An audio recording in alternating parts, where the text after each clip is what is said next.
Gjykata kushtetuese shfuqizoi vendimin e vitit 2007 me të cilin sheshi i Tetovës dhe disa rrugë të qytetit morën emra të figurave historike shqiptare. Vendimi është miratuar me 5 vota për, ndërsa 2 gjyqtarë shqiptar dhe ai turk kanë votuar kundër.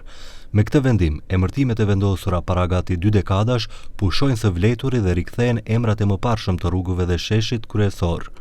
Kështu, sheshi Iliria quhet sërish Marshall Tito, rruga Dervish Cara rikthehet në akronimin e ushtrisë jugoslave JNA, ndërsa Mehmet Pash Deralla rikthehet në 29 nëntori.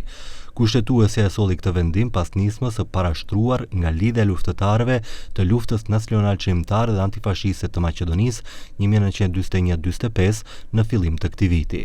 Në seancën e sotme, gjykata kushtetuese vendosi të pranojë nismën për vlerësimin e kushtetueshmërisë dhe ligjshmërisë së vendimit të Këshillit të Komunës së Tetovës të vitit 2007, të cilën e dorëzuam së bashku me lidhjen e luftëtarëve të LNC-s së Tetovës më 11 dytë 2025 dhe e shfuqizoi vendimin e paligjshëm.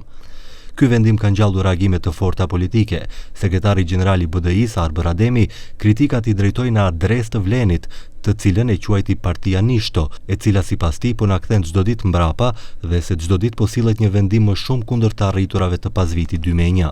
Ju pengojnë emrat si sheshi Iliria, dëshmorët e kombit, Dervish Cara, kongresi i manastirit e të tjerë. Pas një bazë të qëndrueshme juridike, pas një arsye të logjikshme, thjesht sepse munden.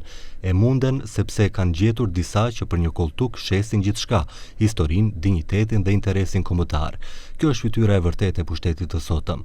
Le t'i gëzojnë tash përsëri emrat si Marshalli Tito, se edhe ashtu poezi i kanë kushtuar. Vendimi i gjykatës kushtetuese vjen pas nismës e cila konsideron se Këshilli i Komunës së Tetovës i ka ndryshuar emrat pa pëlqimin e qeverisë, në kundërshtim me ligjin për përcaktimin e emrave të rrugëve, shesheve, urave dhe objekteve të tjera infrastrukturore, i cili ishte emëratuar në vitin 2004 në Kuvend. Nismëtarët e kësaj kanë kërkuar që kuptimi i rrugëve të jetë vetëm në maqedonisht.